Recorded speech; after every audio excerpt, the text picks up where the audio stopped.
Veamos ahora cada uno de esos Incoterms un poco más de cerca. Hemos dicho que el Schwartz es la máxima responsabilidad del vendedor.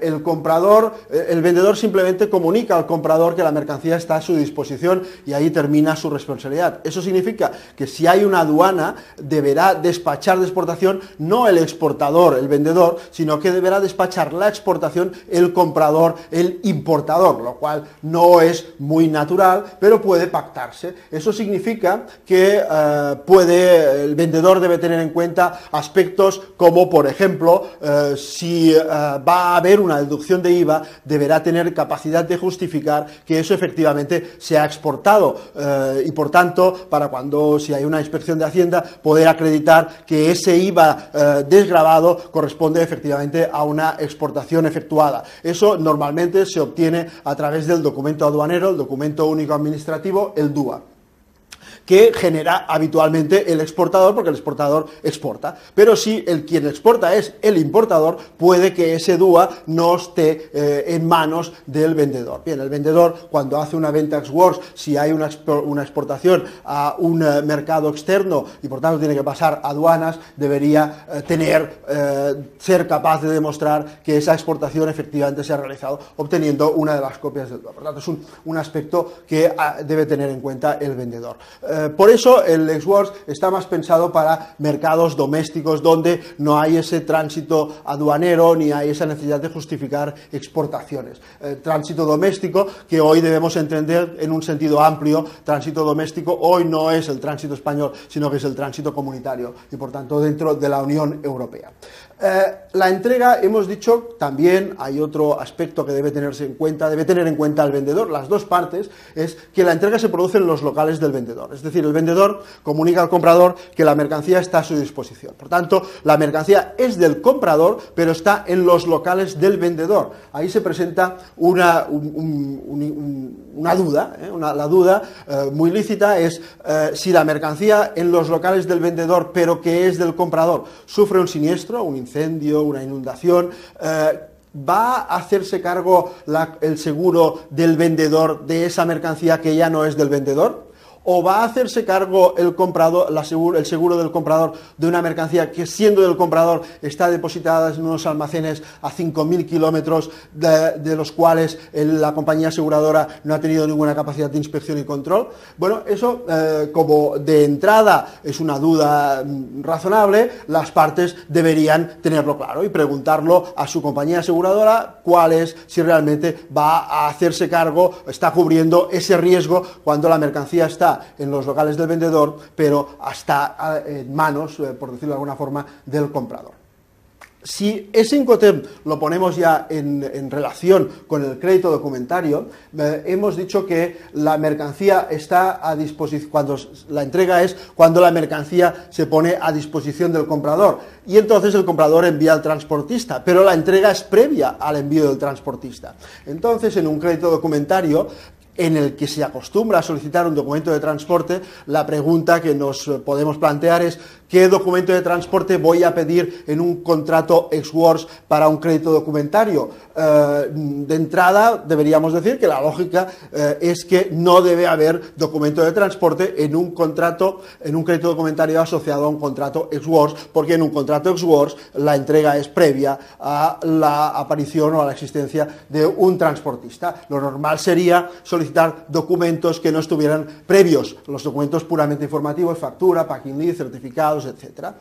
¿Podemos encontrar un compromiso en un documento, por ejemplo, un recibo del transportista? Es lo que muchas veces se acostumbra a hacer. El compromiso siempre es posible, pero las partes deben tener, y sobre todo debe tener en cuenta el vendedor, que los derechos de cobro en el contrato de crédito documentario en que se le exige un recibo de transportista exceden lo que serían sus obligaciones en el contrato de compraventa de acuerdo con lo que ha acordado en términos ex-works. Es decir, ahí no hay una sintonía perfecta entre los dos contratos y puede ocurrir que se tenga derecho de cobro en el contrato de compraventa porque se ha comunicado la puesta a disposición de la mercancía, pero sin embargo no se tenga derecho de cobro en el contrato de crédito documentario porque no se tiene el recibo del transportista. Eso es una incoherencia que bien puede ser un compromiso compromiso, pero no deja de ser una cierta incoherencia que por lo menos hay que conocer. Lo ideal es que el derecho de cobro en el crédito documentario se genere en el mismo momento y con las o por lo menos en las mismas condiciones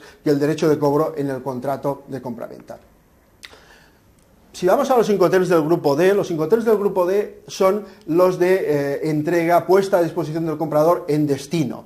En una terminal de carga en destino, entonces esto sería, y por tanto descargada, esto sería el DAT, o normalmente en los locales del comprador, no propiamente en una terminal, sino generalmente en los locales del comprador, sin descargar, porque ya descarga el comprador, sin despachar el DAP. Estos serían las dos variantes más habituales, DAT, DAP. A veces se incluye la variante que además se despacha de importación, que sería justo el reverso del ex-works, que sería el DDP. Estos tres Incoterms, son los Incoterms en destino, provienen de los anteriores de 2000. El caso del DAT es una reconversión, un cambio de nombre, prácticamente poca cosa más, del anterior DEQ. El DAP es un cambio de nombre, pero también es una aglutinación de tres antiguos Incoterms, el de Franco Frontera, el de Ex-Ship y el DDU, que era bastante utilizado. Entonces, estos tres Incoterms en la nueva versión se denominan DAP y es poca cosa más, aparte de, bueno, hay aclaraciones importantes, es importante utilizar siempre la última versión posible, disponible en general, pero no dejan de ser una adaptación, una reconversión del DDU al DDP.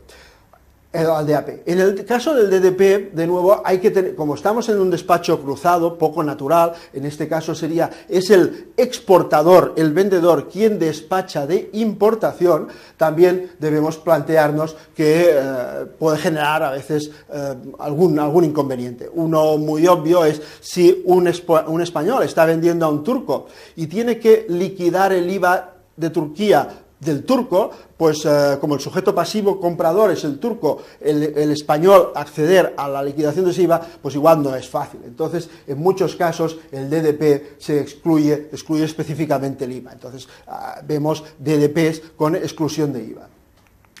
Cuando esos Incoterms los ponemos en relación con el crédito documentario, hemos comentado que la obligación del vendedor es de entrega en destino. Entonces, el crédito es documentario, debe incorporar en forma de documento las obligaciones de del contrato de compraventa. Si la obligación del contrato de compraventa es de entrega en destino, debería tener esa obligación una traducción documental en el crédito documentario.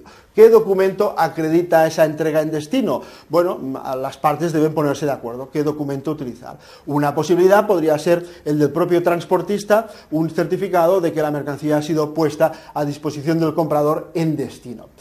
Ahí se presenta un inconveniente técnico, y es que desde que se expide, se exporta en España hasta que la mercancía llega a destino, se genera ese certificado y ese certificado vuelve a España para incorporarlo en el crédito documentario, puede transcurrir 3-4 semanas. Si el periodo que transcurre desde que embarco y llevo los documentos al banco hasta que tengo ese documento extemporáneo es superior a 21 días, 24, 25 días, entonces me voy a encontrar que cuando lo intente presentar al crédito documentario, la ventanilla del crédito documentario esté cerrada. Esté cerrada porque se cierra, salvo que el crédito disponga de otra forma, 21 días después de la fecha de embarque. Por tanto, eso es algo que debe tenerse en cuenta. Ese documento extemporáneo debe admitirlo el crédito de forma específica. De nuevo, ¿puede obtenerse un compromiso a través de un documento marcado flete pagado? Lo mismo que decíamos en ex-works, el compromiso siempre es posible, pero de nuevo estaríamos desincronizando los dos contratos. El derecho, en este caso, el derecho de cobro del vendedor, si es contra un documento de flete pagado, se generaría en el crédito documentario en un momento anterior al que correspondería en el contrato de compraventa, donde se obliga a entregar en destino. Por tanto, eso es malo o bueno, depende del compromiso, pero puede llegar a ser malo para las dos partes. Para el que ha cobrado, porque estaría obligado contractualmente, a pesar de haber cobrado legítimamente en el crédito documentario, el cobro sería indebido en el marco de la compraventa, o a la inversa, en el caso del comprador, pues que estaría pagando a través del crédito documentario por algo por lo que no tendría obligación de pago con el contrato de compraventa. De nuevo, aquí habría que sincronizar, buscar la sincronía entre los dos contratos. Los Incoterms del grupo F, desde el punto de vista del crédito documentario, tienen un inconveniente teórico que vale la pena conocer. En los Incoterms del grupo F es el comprador quien contrata el transporte. En esos casos, en el grupo F es el comprador quien contrata el transportista, quien acuerda con el transportista el envío de ese transportista a origen para recoger la mercancía. Y por tanto es el vendedor, el comprador, quien al tener la relación con el transportista, quien controla la emisión del documento de transporte. Por eso el Incoterm, en el apartado A8, en el grupo F, dice que el vendedor debe proporcionar la prueba habitual de entrega al transportista. Si lo comparamos con los Incoterms con el A8 del grupo C, en el grupo C es el vendedor quien contrata el transporte y en el F era el comprador, recordemos. Por tanto, como en el C es el vendedor quien contrata el transporte, el vendedor está en posesión o tiene capacidad de poseer el documento de transporte, el documento en sí. Mientras que en el grupo F quizá no tenga el documento que controla al comprador, sino simplemente una prueba de entrega. Por tanto, ahí podríamos encontrarnos, eso puede generar un inconveniente en el uso de esos Incoterms relacionados con un crédito documentario. ¿Cuándo se puede realizar ese inconveniente? Bien, cuando el documento utilizado no es un documento de título, la carta de porte aérea o carta de porte por carretera, eso no es en general ningún problema, porque el ejemplar del documento de transporte, como es un simple recibo que se entrega al vendedor, ese documento que de forma natural se le entrega, ese recibo natural es el que se va a incorporar en el crédito documentario sin más problemas. En el caso de documentos de transitario, el FCR, que es un recibo, también ocurre 3/4 de lo mismo. El problema puede salir en el caso del Bill of Lading y por tanto de las entregas marítimas a bordo, y esto estaría asociado, lógicamente debería estar asociado con el FOB, porque el documento, el Bill of Lading, no es solo un recibo, sino que además tiene más funciones, y una muy importante es la de título valor, es decir, ese documento habilita al tenedor o otorga al tenedor legítimo de los derechos representados en ese papel ante el transportista, y por tanto el transportista no lo entrega,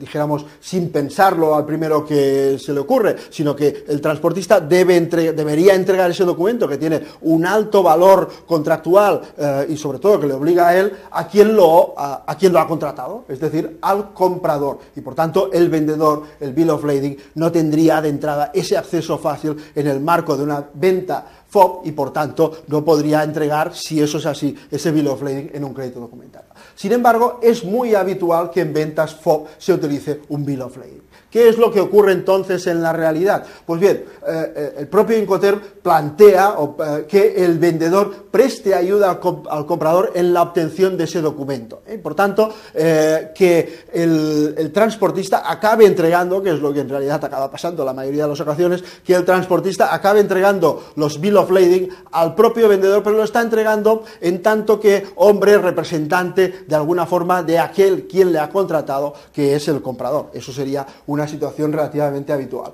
También hay una situación muy común, que es que a pesar de que el FOB o los Incoterms del grupo F, el transporte lo contrata el comprador, es relativamente frecuente que el contrato lo acabe contratando el vendedor, a pesar de ser un FOB, pero lo hace por cuenta de riesgo del comprador. Entonces, cuando eso ocurre, puede ser un poco liado, pero cuando eso ocurre, lo que está pasando es, se está desdibujando la diferencia entre C y F. No hay ningún problema, pero lo único que se trata es de tener claro qué es lo que se está haciendo. Dijéramos, en puridad, en el F es el comprador quien contrata el transporte y en el C es el vendedor. A pesar de eso, como decimos, en muchas ocasiones, a pesar de la puridad del F que diga que sería el comprador, lo acaba haciendo en muchas ocasiones el vendedor, con lo cual hay un cierto desdibujo y eso permite que el crédito documentario funcione regularmente. Pero eso siempre hay que tenerlo en cuenta porque en ocasiones puede que eso no sea realmente así o no sea tan evidente.